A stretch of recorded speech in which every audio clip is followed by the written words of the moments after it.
Ladies and gentlemen, dear colleagues, we are starting the final 8th plenary session of the Congress. And as you know, the name of this session is Czech Space Visions, and this is why I tried to remind you of a very good quote by Niels Bohr, who said that prediction is very difficult, especially about the future. And that means that those people who are brave to make the contributions today are really in very difficult positions. So the first one is Professor Zdeněk Němeček, who is from Faculty of Mathematics and Physics of Charles University in Prague, and his theme is Solar Terrestrial Relations, Past, Present and Future. Němeček, the floor is yours.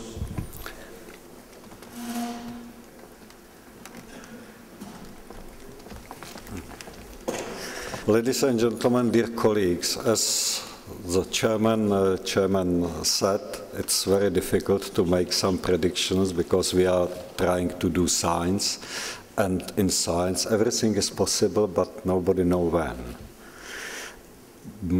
But my topic is not the science at all. It is simply only solar terrestrial relation. And especially I will orient it on the investigations that were done and will be planned to be done at Charles University. This is an outline. I will talk about solar wind, discontinuities in the solar wind, magnetospheric boundaries, plasma transfer from the solar wind to the magnetosphere, processes in the inner magnetosphere, and maybe I will mention some active experiments if I will have time. Everything will be organized. I will start with some past investigations, which are sometimes only several years old, and I will try to say what we plan to do in future. There are some results which are, I think, very important and relatively new, in spite of the fact that the title is past.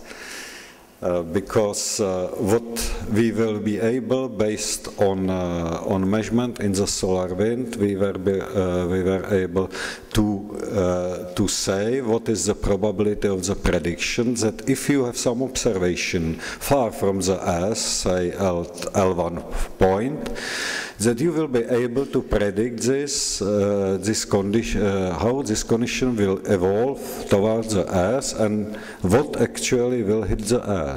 And you can see that in this respect we should be much better, because especially you can see on the left graph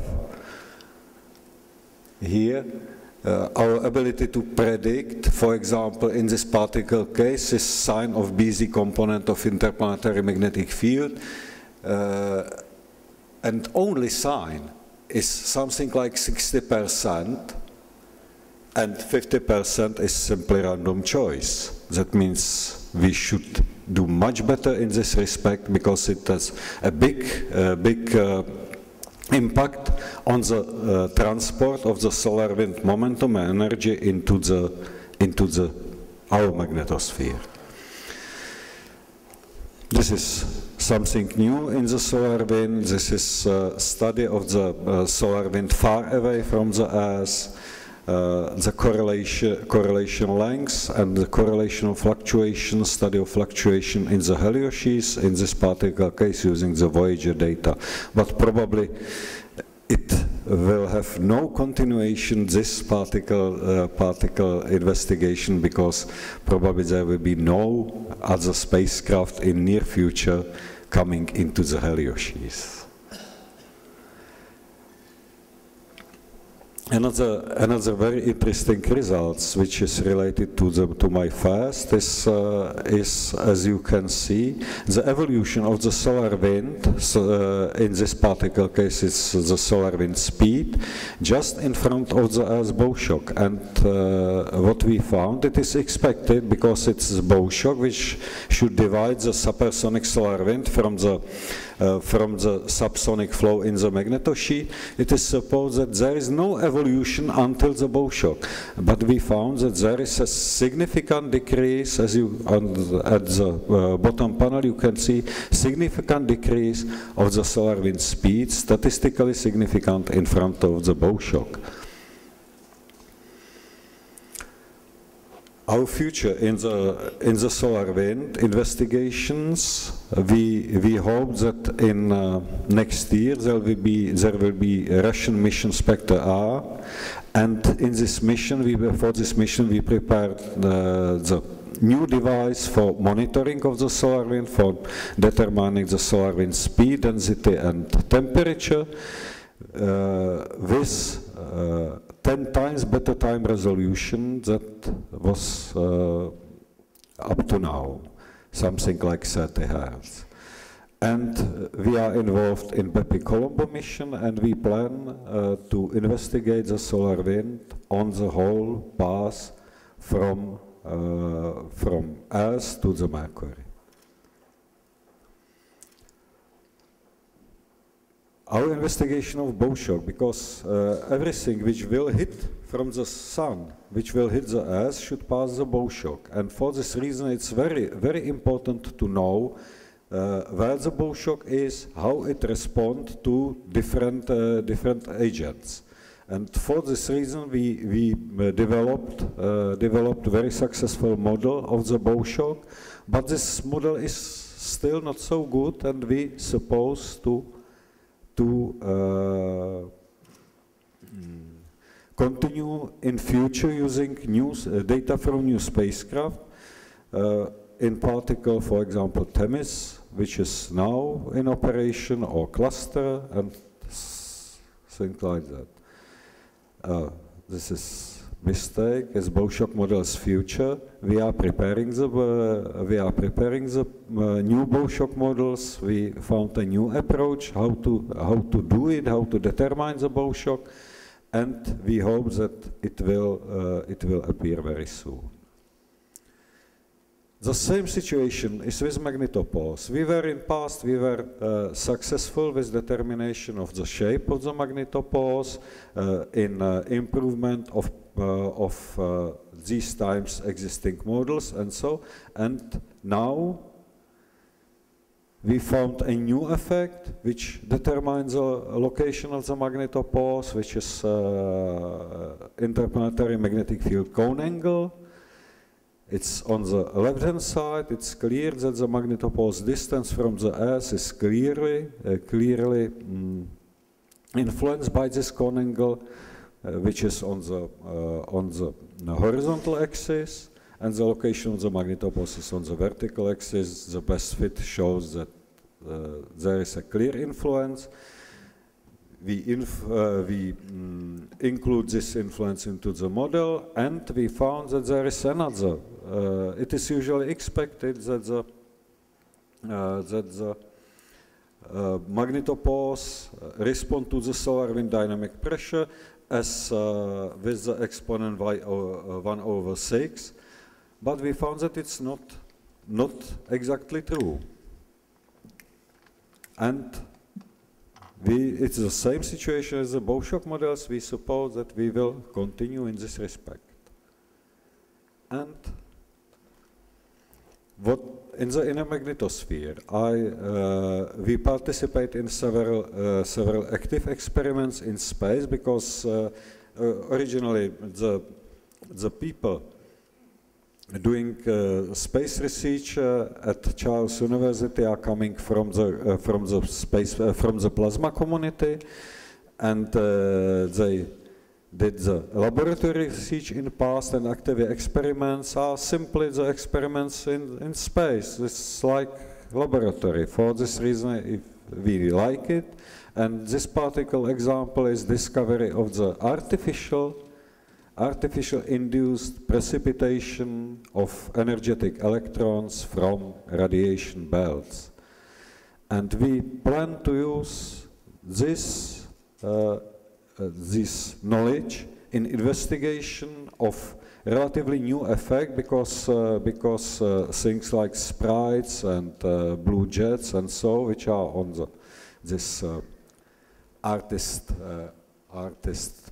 say, picture was discovered not too far. I think it was in 90s, and in frame of French national program there is prepared a mission called Taranis with expected launch in 2012, and we are participating in analyzer of energetic electrons because it is expected that these effects that are caused by that are in some sense counterpart of lightning from the cloud to the earth, but only they are varying from the cloud to the ionosphere, and it is expected that they are able to induce again artificial, also to induce the precipitation from radiation belts, which can be relatively dangerous, and we would like to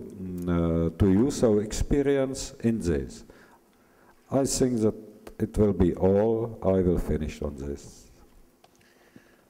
Thank you very much, Professor Němeček, for adhering to the time.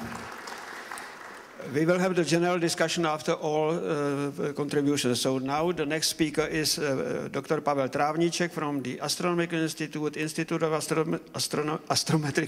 Atmospheric Physics, Czech Academy of Sciences, and Institute of Geophysics and Planetary Physics of UCLA.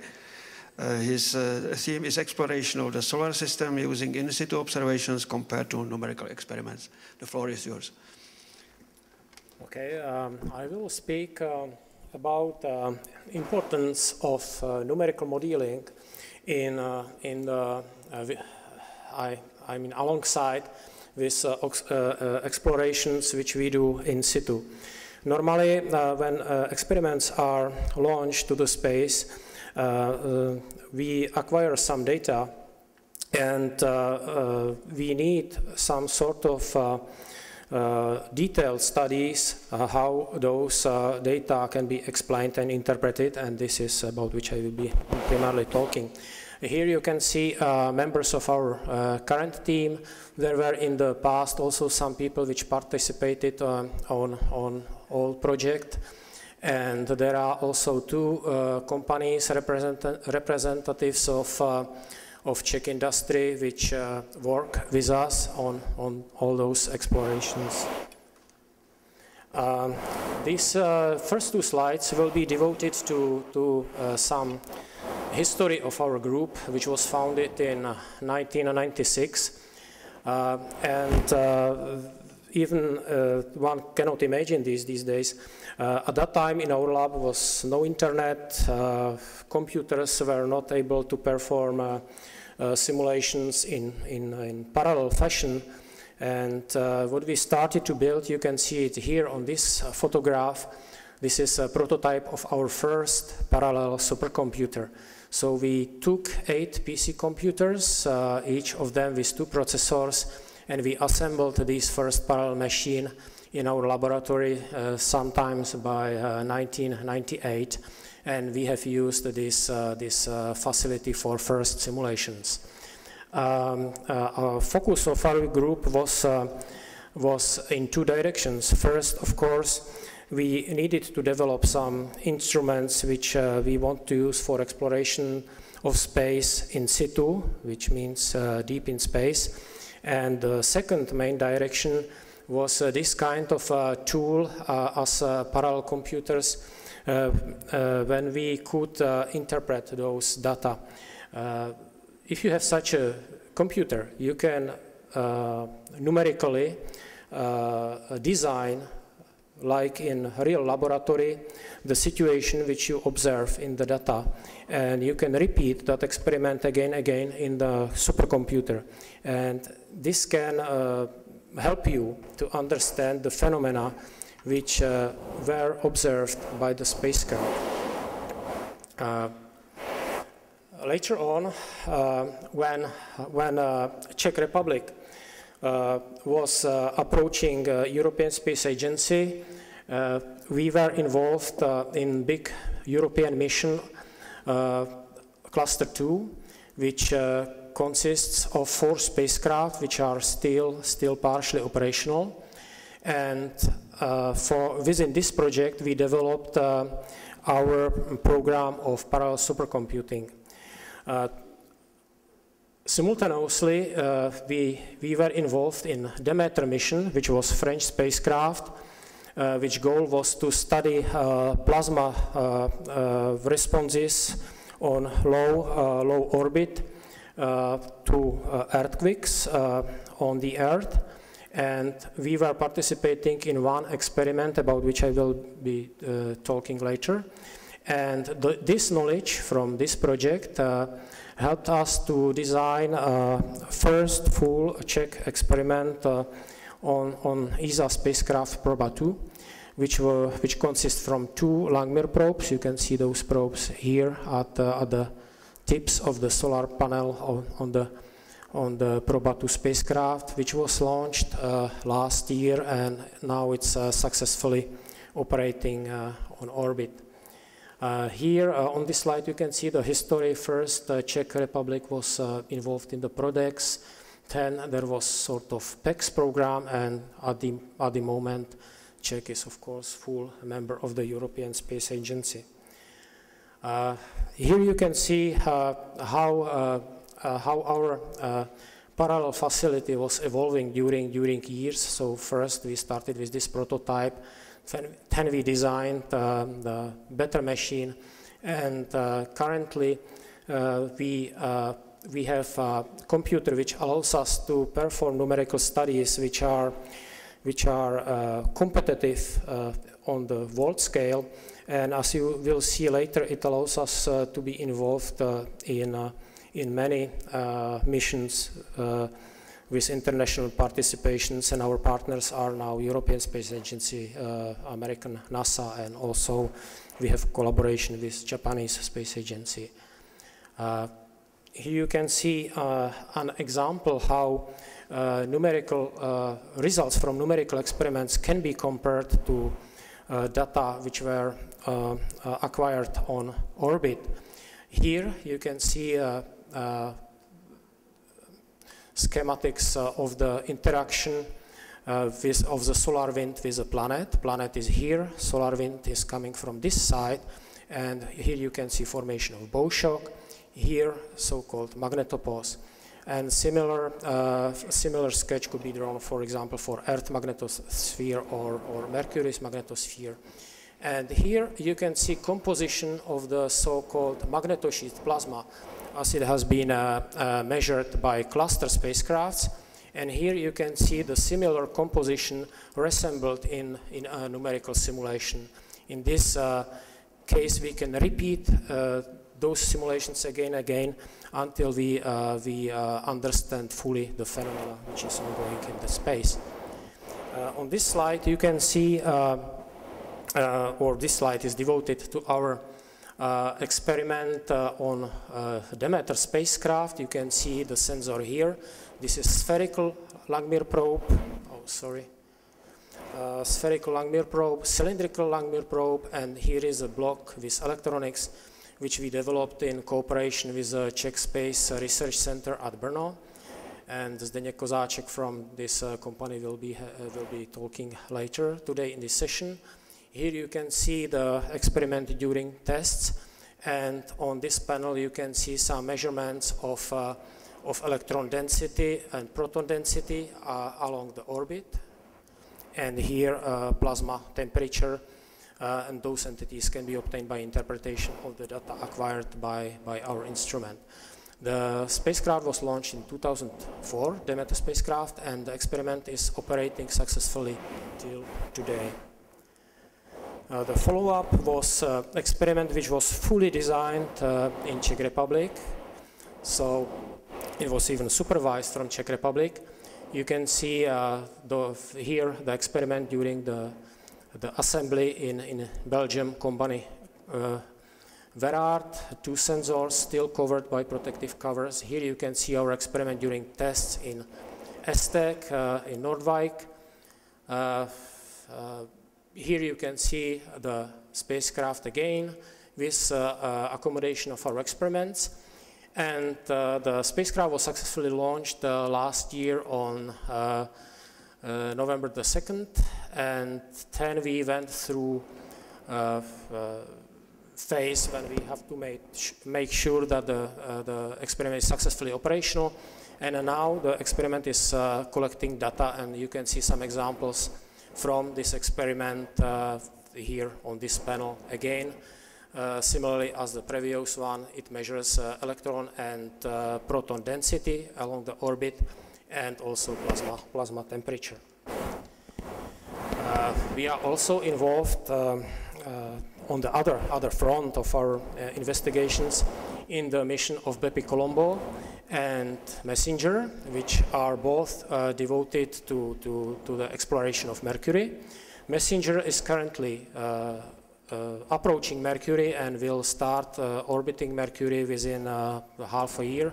Bepi Colombo is a mission, European mission, which is under preparation.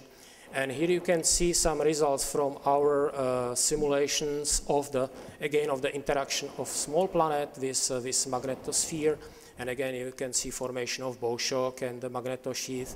And you can see some virtual spacecraft flying through the data. This is actually the Messenger spacecraft trajectory, because all our model is used actually by NASA for interpretation of measurements performed by Messenger spacecraft, and will be in the future used also within a Bepi Colombo project. On the next slide, we are going more and more to future. We are involved in a solar orbiter mission, for which we are supposed to design a low voltage power supply, which has very strict requirements for the level of the noise. So it should be very low noise power supply. You can see sketch here. Here again you can see some diagram of the composition of solar wind plasma. These data were obtained by wind spacecraft, which was exploring solar wind for over 10 years, and this is a focus of this mission. I mean, the solar probe will study solar wind and also sun itself. We are also involved in the exploration of Moon. Here you can again see numerical simulation of the lunar wake. Moon is here, solar wind is interacting with the Moon, and the plasma, the solar wind is absorbed on this side, and then the structure behind Moon forms like here. And again, this is three-dimensional simulation, and we are currently comparing these results with data obtained in situ by Artemis spacecraft, which are two spacecrafts from the Themis mission, which are now approaching Moon, and also with results from Selen or Kaguya, which is a spacecraft which was exploring Moon during last few years, and it's a Japanese spacecraft. Here you can see another focus of our exploration, which are moons of giant planets, Saturn and Jupiter. And we have developed several numerical models for Enceladus and Ganymede and Io. And again, we are using these models as for interpretation of existing observations of Cassini and Galileo. And we are also using our models, or we plan to use our models in the future mission, which are under preparation, especially joint ESA and NASA mission, which is called so far by this name. So I would like to conclude my talk here. So I briefly demonstrated the importance of both components of the space exploration, which are measurements which you perform by your instrument deep in space. But of course, if you see some phenomena in your data, you have sort of luck. You see it once, and that's it. And then, for interpretation of these measurements, you need some sort of facility where you can regenerate those conditions and change parameters and perform experiments many times, which helps you to understand what actually that spacecraft, when you had good luck, was seeing. We work closely with Czech industry, and I mentioned 2 companies. We are successfully involved in many missions, and of course we are looking forward for future missions under preparation. Solar Probe, for example, is a NASA mission, and other missions are under preparation to outer planets and asteroids.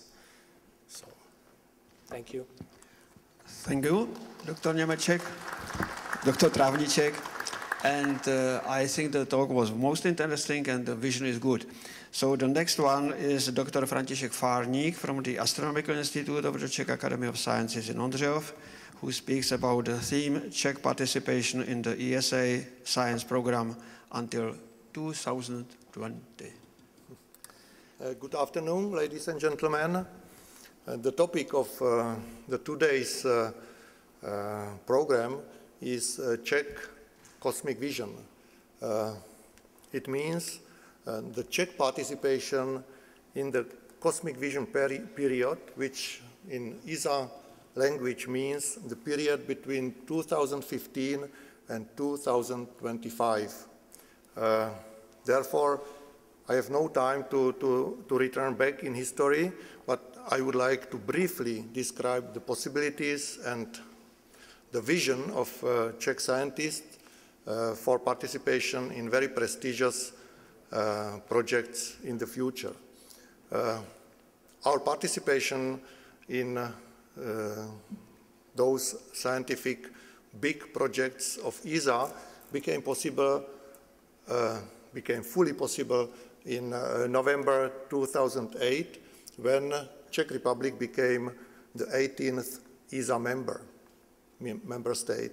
So it opened the door for us, for Czech scientists and also industry, to participate in the planned missions. And the reason why it happened is also connected to our history, to our previous activities, not only in science, but also the capability of our industry, which is able also to develop and produce very complicated scientific instruments.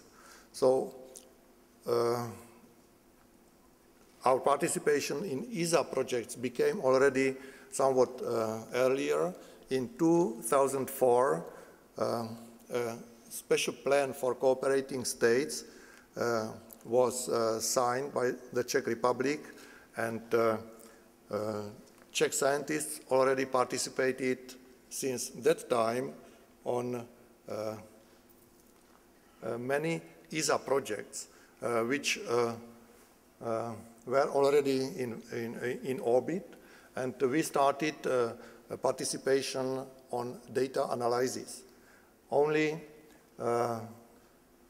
the satellite Proba 2 already carries 2 scientific instruments developed and manufactured in the Czech Republic. All the other projects means Czech participation on data analysis. The 2 projects which are slightly separated, Gaia and Bepi Colombo, will be still launched, and we also hope that Czech scientists will participate at least on their data analysis. But now the main goal of us is to participate not only on the data, but also on the data observations. It means developing and manufacturing at least part of the scientific instruments. And for that goal, we need to fulfill 3 tasks. First, Czech scientists must be well known in the scientific community in the world, so that they are invited to participate in consortia which are normally created to build a new instrument. Then Czech industry must be ready to fulfill technical requirements, and to be able to develop and deliver the parts we would like to promise, or we are asked to develop for a particular instrument. And the last but not less important is to have funding, because any space experiment is extremely expensive. It's much more expensive than people normally not connected to space research would say and would think. So we have to get enough funding to be able to be helpful and good partners for other participants of any instrument. So now I will give you very brief participation, which is now already clear, where we will participate and we will produce part of the scientific instruments. There are 4 consortia where we are participating, 3 for a big solar orbiter project which should be launched in 2017, and Proba 3 technological satellite where formation flying will be tested, and it will be launched somewhat earlier, probably before 2015. And so Solar Orbiter is a mission to the vicinity of the Sun, and so it's very prestigious, and it is the only one solar-oriented mission for that period cosmic vision. For that mission, we will participate in this X-ray instrument, which will observe the Sun in hard X-rays. And you can see the industry involved and also the parts of the instrument which Czech Republic should deliver. Another instrument is WAVE instrument on board, and again, the institutions scientifically leading the Czech participation, and also the parts we are going to develop and deliver. Another is coronagraph on board, and again, Astronomical Institute, and is the leading scientific organization, but the production will be in the Czech industry. Proba 3 means 2 satellites in formation flying. We should also deliver optical components and mechanical parts, and these projects are under development and in developing phase.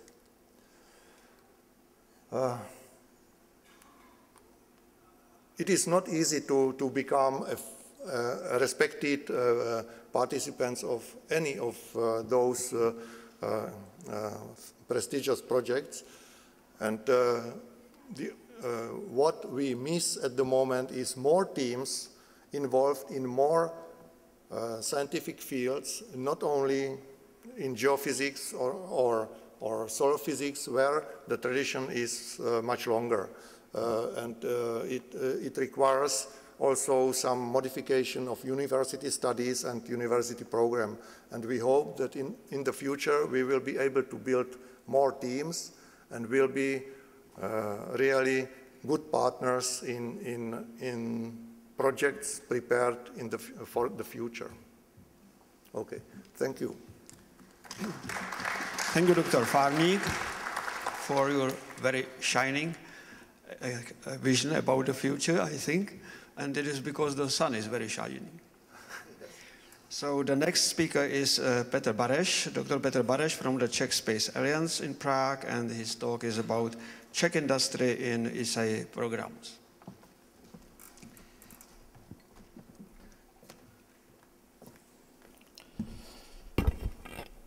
So good morning, ladies and gentlemen.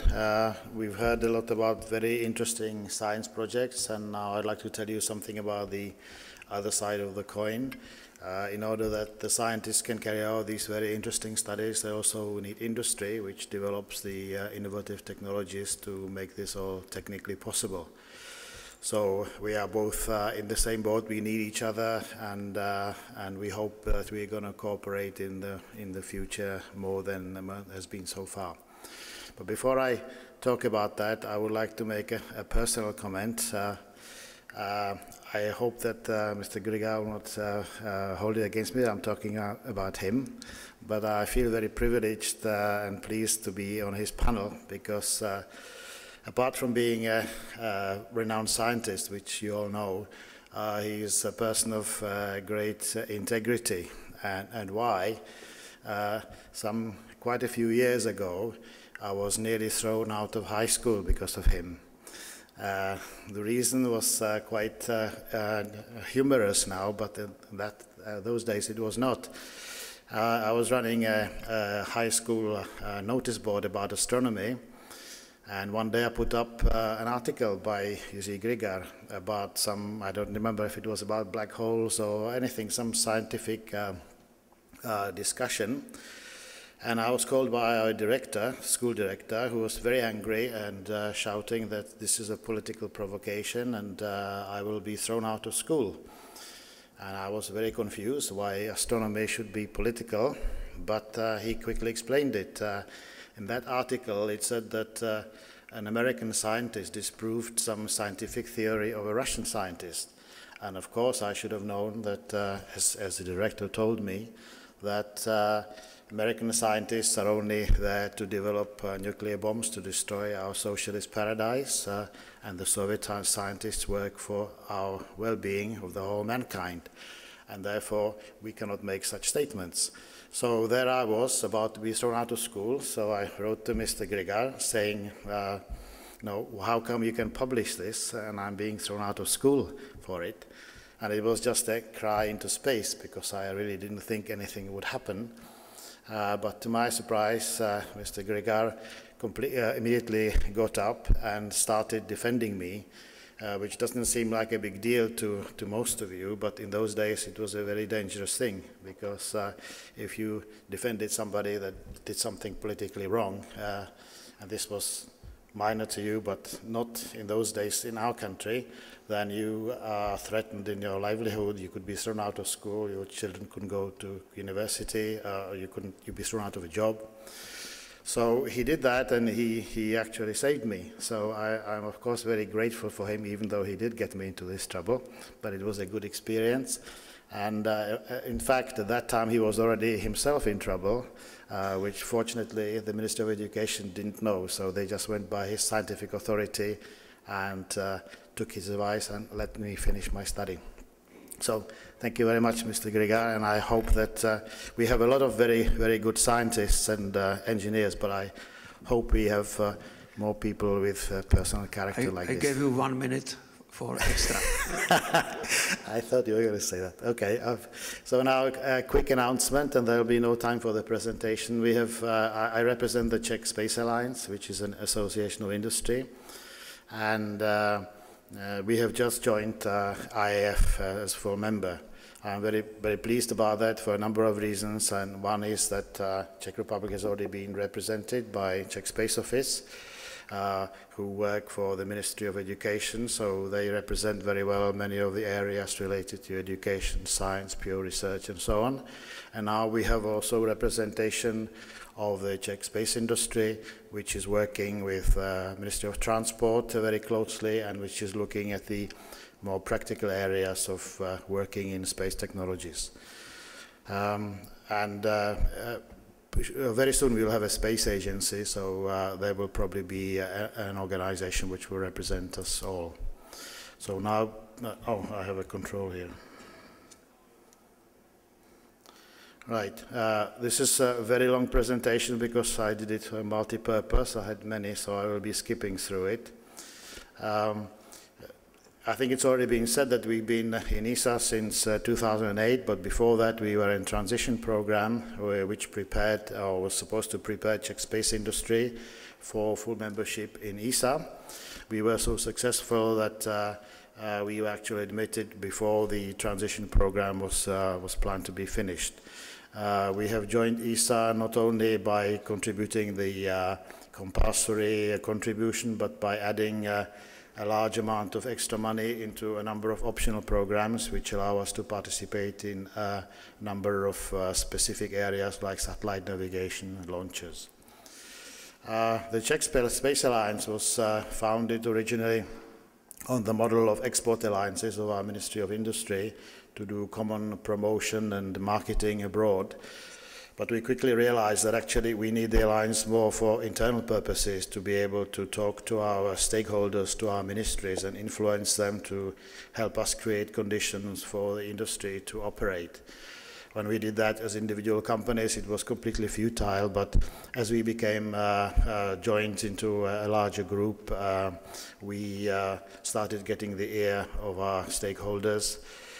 And in fact, the culmination of that was that when Czech Republic started to prepare the Czech Space Plan, a strategic document for future space policy, we were invited together with Czech Space Office to act as external advisors, and we were able to contribute quite a lot to that document.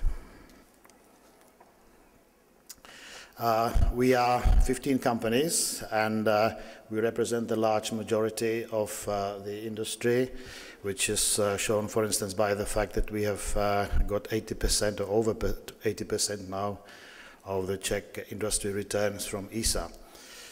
We have also got 100% of all the bids which were won in competitive tender in competition with international partners in ESA countries.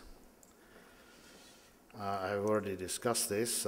It's been pointed out to me this morning that this is a bit out of date. We have well over 300 man-years of space experience among our members. And this is going to grow as not only our experience grows, but also new companies join us in the activities. We are also integrated in a European structure, an association of a pan-European association of national associations of SMEs, where we are able to put our views forward to ESA, for instance. Here you have a list of the companies. I don't think I will go through the details. Whoever is interested, we have a brochure. But it's a broad spectrum of activities: hardware, software, consultancy. And most of the members already have contracts directly with ESA. In fact, some of them worked with ESA well before we started talking to ESA as a country, so from the early 90s. As I said, we have basically been focusing on the local situation where we had a lot of work, and now we feel we made good progress, and now we start going more into the international marketing, not only within ESA member states, which is obviously the key, but also internationally in other spacefaring countries. We have already signed up an agreement with the Japanese Association of Industry. We are about to sign on a higher level even an agreement with Brazil. And we are looking at partnership because most most ESA projects are run by international consortia, so we need partners to be able to create good projects and also to gain additional experience. So here you have some examples of our marketing. I see I have some Japanese characters which came out as squares. So we have a lot of contact with Japan, with Canada, with Brazil, with India. This is, if you don't recognize him, this is our president. Chile, and of course with these are member states. So for instance, Astrium, Netherlands, we had a special workshop with them only yesterday. As far as projects that we have, so which gives you an idea of the sort of know-how we are developing, we have done a lot of work in satellite navigation, especially in the improvement of the satellite navigation quality. We have done development of satellite control systems, of mission control systems, space observation services, Earth observation, and already during the PEX time we have won one project in an international competition. We've also worked outside of ESA in Galileo through what was then Galileo Joint Undertaking, supplying parts for satellites to US. Another member supplied know-how to a Russian program. So let's give you some picture of the activities that we have in the industry, and I hope that the vision that we're talking about will mean that we will become a very successful ESA member, and that the Czech industry and the academy and the institution will work very well together. Thank you very much. Thank you, Dr. Bareš. I think that if your schoolmaster is still alive, so he would be very proud of that he did not fire you. Okay. So the next talk is by Zdeněk Kozáček, a Czech Space Research Center in Brno. A few aspects about Czech Republic participation in European space programs.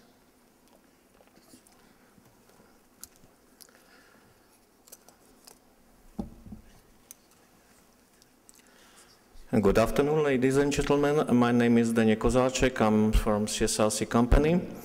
CSRC means Czech Space Research Center. As you can see on the first slide, the company was established in 1994. This means many years. Then Czech Republic decided to be ESA members as a club. On the first slide, you see some fragments from our previous project. So my colleagues make a focusing for let's say more theoretical aspects. I would like to show you only the practical results, our successful cooperation for the last 16 years. Where we are located in Brno. We have, let's say, two locations. One is directly in Brno, one is in Kroměříž. Based on requirements which are coming from our customers, we decided to select two main groups to support our customers. We're starting with manufacturing group with specific facilities, especially with the clean room. What is more important than the clean room, with the requested quality, we are focusing to support also the ESA requirements, and ESA requests the certificate operators and certificate processes. Later, we decided to support our activities also with the design group. This means support our customers with whole requirements and support them with whole complex design manufacturing. Of course, concerning the design group to be independent from other companies, we are focusing to support all necessary activities like a design, like a analysis, like a testing and so on. Maybe that this is most of important aspects if we are talking about the real cooperation between the ESA and Czech companies. If you are talking about the practical aspects, ESA always will ask you, if you will enter to this business, if your processes are and procedures are certified and qualified. Nobody will discuss with you if you won't enter to this business without any specific papers. So you can see some examples of this. The structure is very simple, but I would like mention at least two. Oh, pardon. Oh, it's not okay. If you want cooperate with ESA, make a focus and put there a lot of effort to the quality assurance department. Quality assurance department is, let's say, most of important for ESA and your partners. I can say that the project contains maybe 70% project, 70% the paperwork, and 30% design and other activities.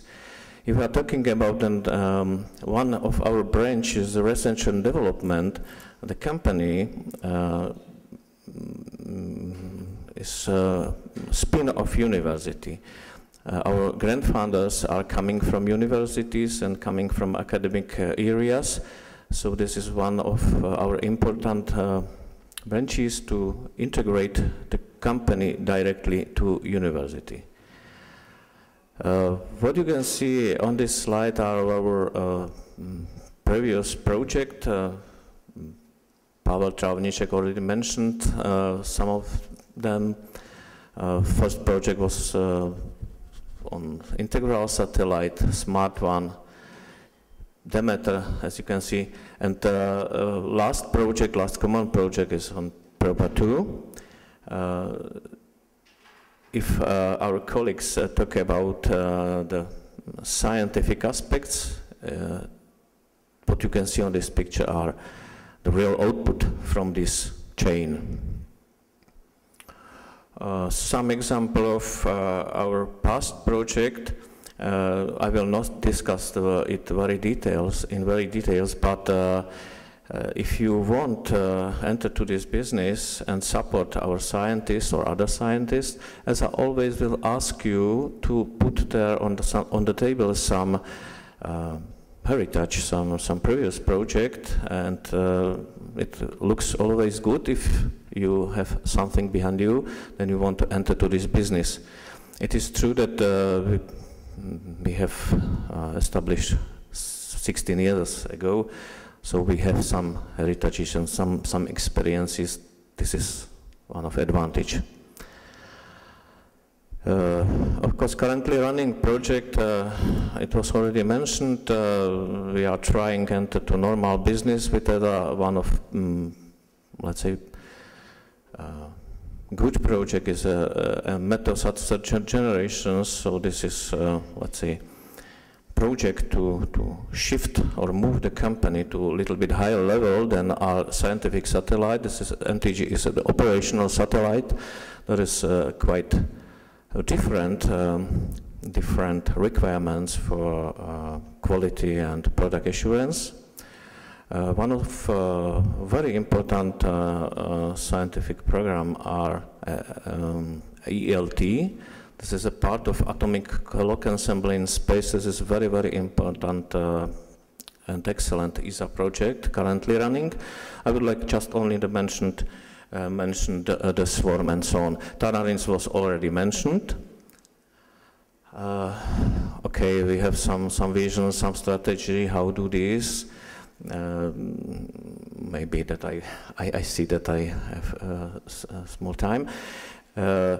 This is the graphical design, how we perform it, how we connect our company to universities, to scientifics. On this picture, on the screen, you can see the practical outputs and practical feedback how it works. I see that it's very complex, but be a member of this part of business is not really very easy. Some of our partners, just only to show you that we are not alone in the Czech Republic. We know that we are only one who has a lot of experiments and a lot of flight electronics on the orbit, but we are not alone in Europe. Our partners, and I see that I have to finish it. Thank you for your attention. Thank you, Mr. Kozáček, for your talk. And now we will have Václav Kobera from the Ministry of Transport. He is the head of ESA and Space Technology Unit. Mr. Kobera. Thank you for the floor. It's a pleasure for me to be here and to have a short presentation. Being the only representative of the state administration of the Czech Republic in this panel, it will be in different point of view. I'll try to figure out how to, yes. Most of the things were said, but some must be repeated. The Czech Republic has quite a long history in space and space activities. But because of the historical context, these activities usually were of scientific nature with small industrial or economic consideration. In talks with ESA concerning our entrance to ESA, we realized that Europe, the strong countries had changed the approach to the space activities because they understand them to be the state administration of the Czech Republic in this panel. It will be in different point of view. I'll try to figure out how to, yes. Most of the things were said, but some must be repeated. The Czech Republic has quite a long history in space and space activities. But because of the historical context, these activities usually were of scientific nature with small industrial or economic consideration. In talks with ESA concerning our entrance to ESA, we realized that Europe, the strong countries had changed the approach to the space activities because they understand them to be a very important part of the national economics.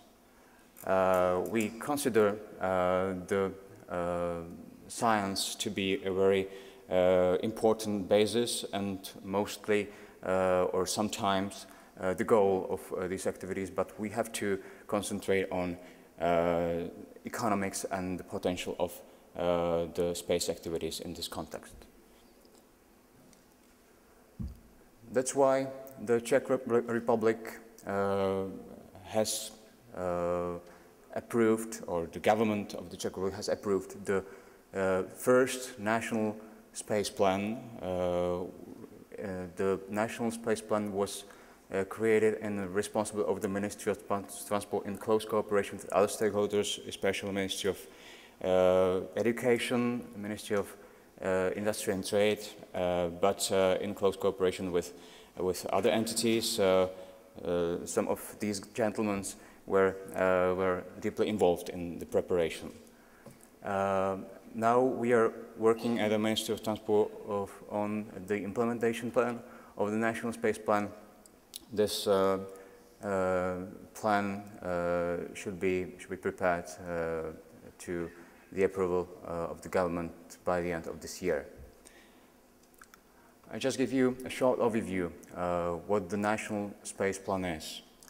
I will not go into details because I don't have enough time, but in general, the National Space Plan is a document which gives us a basis for future or further decision making. It's prepared for our decision makers to know where to go in the future. Two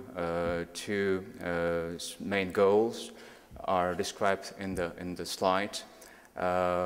We would like to maximize the return of the public investment as maybe the most important thing. As I said, a lot of stakeholders were involved in the preparation, and this slide shows you the the importance of its coordination.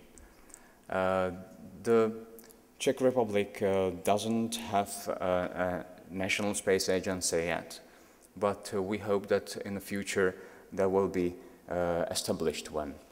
For the time being, there are a few ministries who are involved in space, and we are heading toward to have, for a transitional period, a steering committee which should fulfill the tasks which are described in the National Space Plan. These are the visions of the National Space Plan. By the way, the National Space Plan can be downloaded from our websites or other websites of other ministries as well, or you can have a copy on CD in our stand, which is just on the exhibition. As I said, I don't want to go into detail. You can read it if you have your interest. The National Space Plan is prepared for, let's say, 6 years. After 6 years, we will have to create a new National Space Plan or amend the current one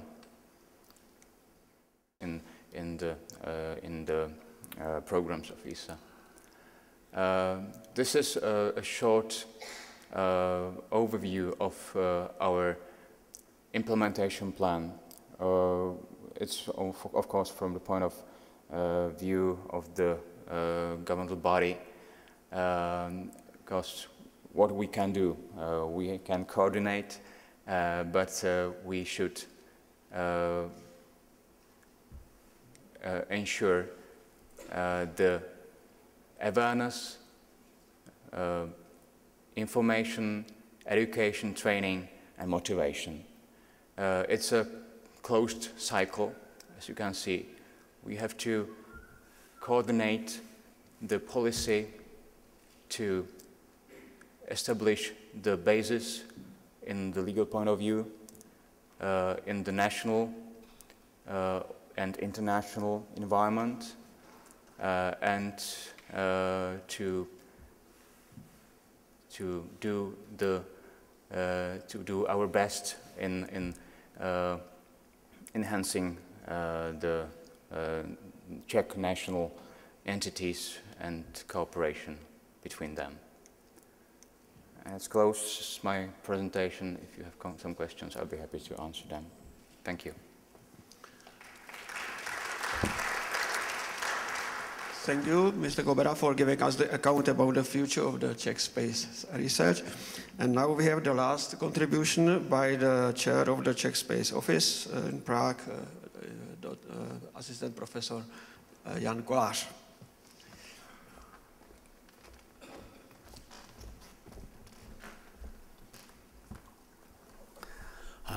Thank you, Dr. Grigar. Good afternoon, ladies and gentlemen.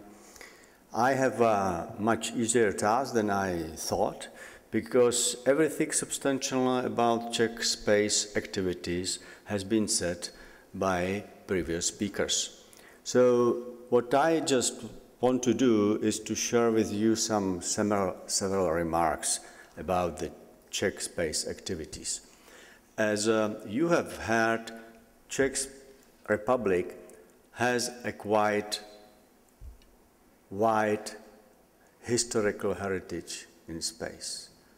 Czech Republic, for those of you who had maybe the very first opportunity to come to our country to see the Prague, would be also some kind of white place on the world space map. So it was specifically our intention, I mean as the organizers of the Congress, to use this unique opportunity that you will be here, that many companies from around the world first opportunity to come to our country to see the Prague, would be also some kind of white place on the world space map. So it was specifically our intention, I mean our as the organizers of the Congress, to use this unique opportunity that you will be here, that many companies from around the world who are actively involved in the space programs, national space agencies will be here, and this really happened. Now I can use the past term because we are almost closing the Congress.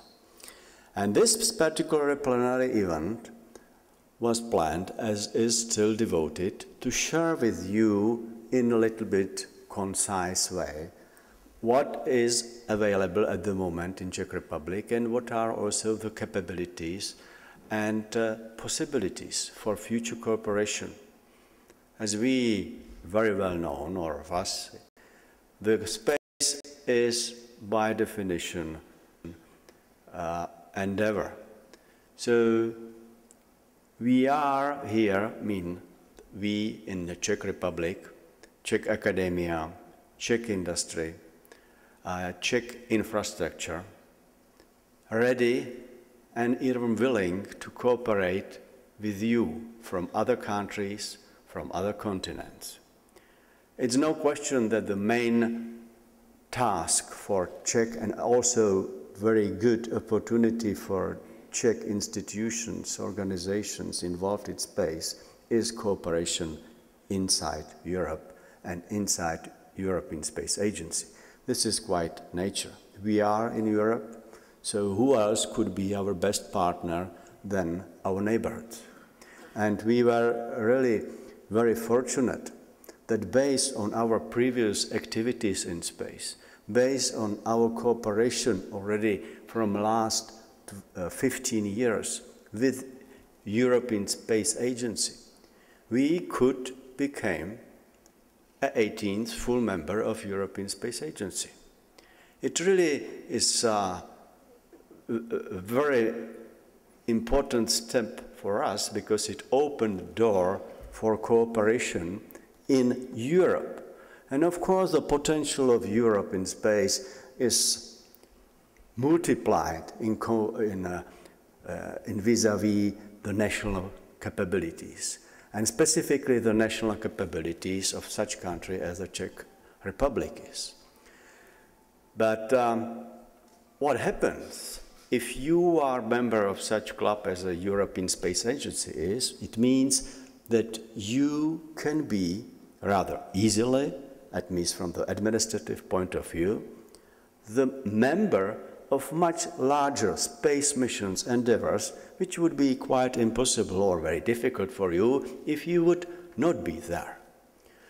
So we now, as a Czech Republic, participate in 13 optional programs in European Space Agency, which cover a rather wide spectrum of different activities, from technology development, from preparing and proposing experiments for satellites, for space probes, also for ISL, for International Space Station.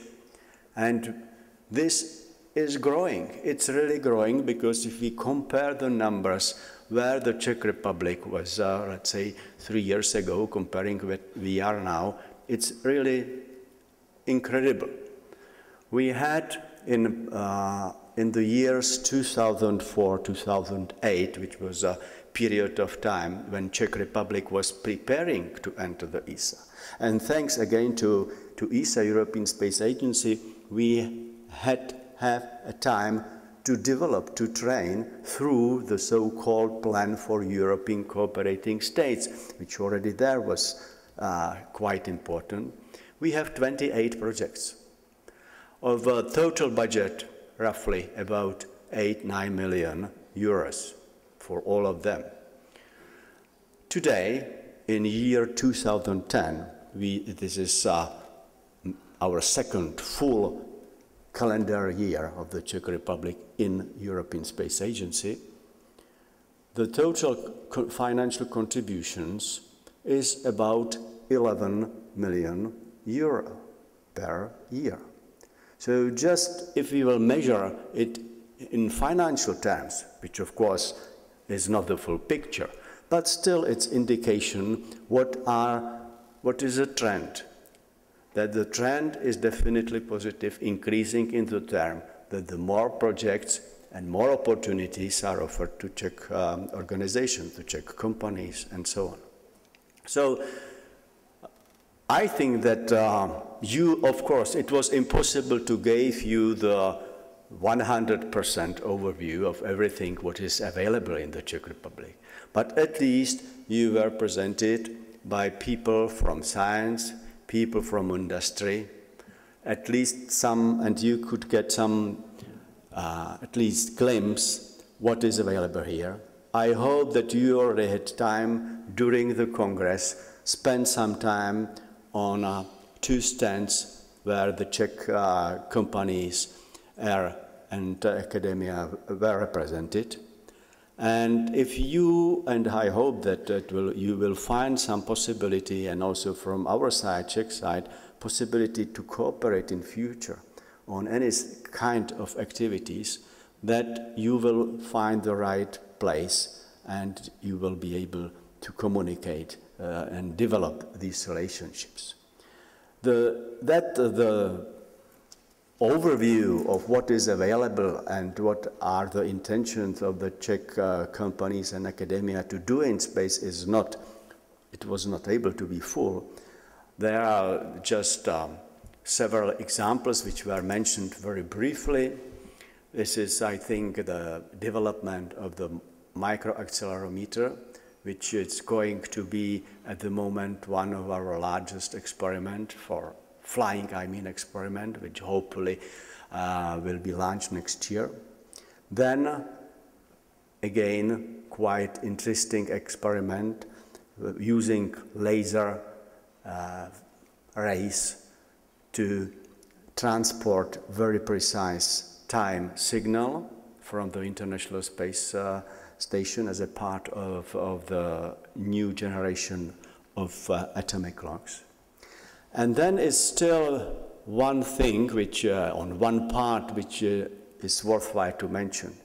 We have very experienced people in mechanical parts, in parts which it's sometimes quite difficult to develop, to design, but at the same time, already now, we see the opportunities to extend existing fields, to develop much larger, let's say, pieces of hardware which could fly, mechanical parts.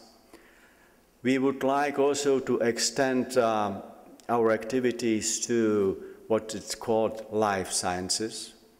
In past, it was quite big tradition with not only a biological part, but also in the field of medicine, in the field of psychology and sociology type of experiment. By the way, we have at the moment one team which is involved in the well-known experiment Mars 500. So this is just a couple of other examples that is what to offer from the Czech side. It's a couple of examples that we have what to learn, and that we want to increase, hopefully, in the same manner, the cooperation and contribution of Czech Republic to European and space and worldwide space programs in the future. Thank you for your attention. Thank you, Professor Kolar, for your contribution. This was the last final contribution, but we have promised that there will be the general discussion. One formal instruction for, you know that all this session is videotaped, so please use one of the microphones. There are the staff people who will help you with these microphones. If you ask a question, so please speak to the microphone, and it is now your time.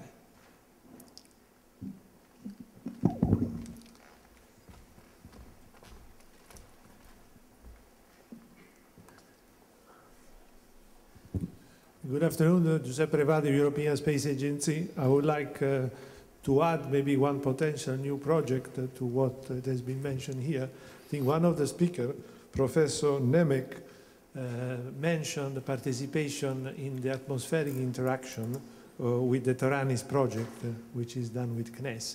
I would like to bring to his attention that ESA is funding the ASIM payload, which is very much complementary to what Taranis is doing, and ASIM is inside the perimeter of the ELIPS program, which is being fully funded by the Czech Republic in a very important way at the last ministerial. So I would like to bring this to your attention, and hopefully maybe we can add also participation of at least scientists to the ASIM project, and we will see whether also from the industry. So this is a concrete proposal. Thank you, Mr. Chairman.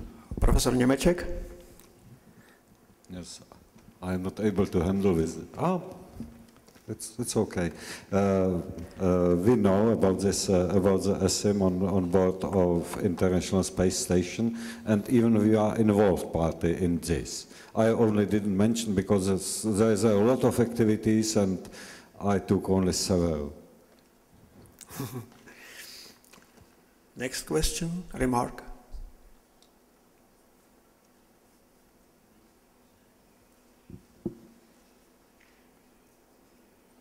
Everything was clear? Okay.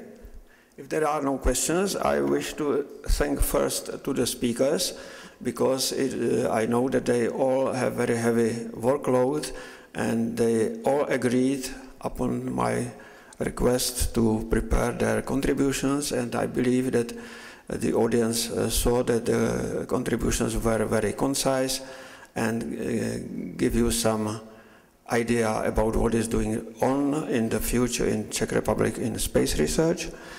Second, I wish to thank the organizers of the Congress who arranged the time for this final plenary session, because we were very happy that we can present our results that are done in this field. And third, I wish also to thank the technicians who really flawlessly worked towards the success of the meeting. And finally, I wish to thank you very much for the attendance on Friday noon. It's not very suitable time for such a session, but you were here, and I hope that you will have a good time in Prague. That has a very long tradition in space research, as we have seen in some previous lectures. And I wish to remind you that the Kepler's laws that are on the say base of all space activities, because all satellites and space probes are flying according to these Kepler laws. So these Kepler laws were invented here in Prague 400 years ago. Thank you very much.